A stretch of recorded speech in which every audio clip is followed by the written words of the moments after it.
지역에서 가장 주목받은 뉴스와 여론을 소개해드리는 이슈 브리핑 시간입니다. 지난주 경기도 화성시 리튬 전지 공장에서 화재가 발생해 23명이 숨지고 8명이 다쳤습니다. 기존 화재 진화 방법이 통하지 않는 리튬 전지의 특수성 때문에 초기 대처에 실패해 피해가 컸는데요.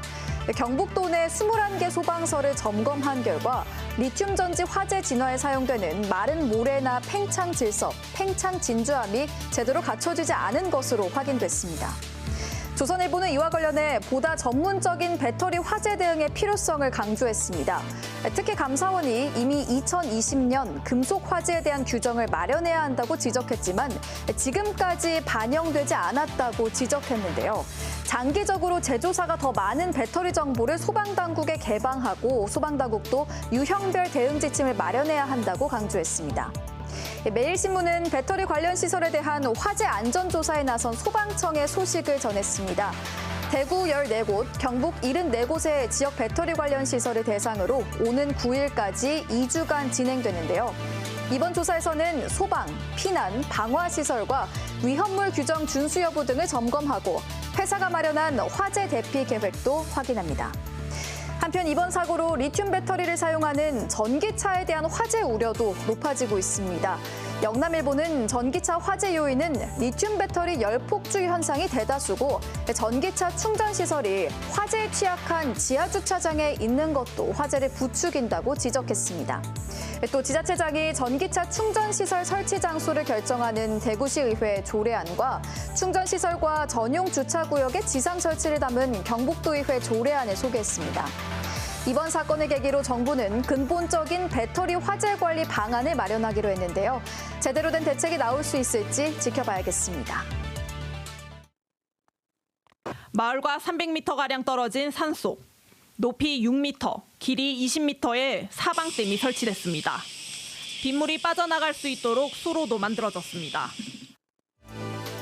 다음 소식입니다. 지난해 유례 없는 집중호우로 큰 인명피해가 났던 경북 북부 지역에 막바지 복구 작업이 한창입니다. 하지만 재해 복구 사업의 공정률은 70%가 채 안 되는데요.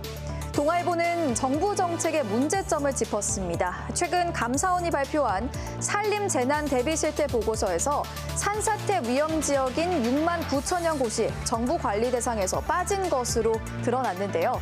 산림청이 경북 등 전국 10개 지자체에 편중돼 있다며 과학적인 근거 없이 제외시킨 겁니다. 또 지난해 인명피해가 발생한 13곳 중 11곳이 산사태 취약 지역으로 지정돼 있지 않았는데 각 지자체가 심의위원회를 수년째 열지 않고 있는데도 산림당국이 점검하지 않았다고 꼬집었습니다. 한편 조선일보는 지방하천 복구 진행 상황을 짚었습니다. 지난해 폭우로 경북에서는 지류, 지천 112곳의 제방이 터졌습니다. 전국에서 두 번째로 많은 건데요. 복구가 완료된 곳은 2곳에 불과했습니다. 지방하천 정비가 더딘 원인을 지자체 사업 우선순위에서 하천 관리가 밀리고 있기 때문이라고 분석했는데요. 7월에서 8월 많은 비가 내릴 거라는 기상 전망을 소개하며 지난해 오송 참사 같은 피해가 반복될 수도 있다고 경고했습니다. 경북도민일보는 사설을 통해 경북도의 더딘 재해 복구 작업을 지적했습니다. 대규모 재해복구 공사가 속도를 내기 어렵다는 설명은 일리가 있지만 재난은 핑계도 변명도 없이 불시에 무자비하게 닥친다고도 강조했습니다.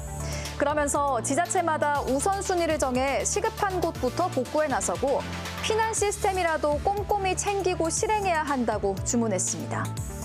지난해 7월 극한호우로 경북에서만 25명이 숨지고 2명이 실종됐습니다. 이런 피해가 반복되지 않으려면 철저한 대비가 필요해 보입니다. 지금까지 이슈 브리핑이었습니다.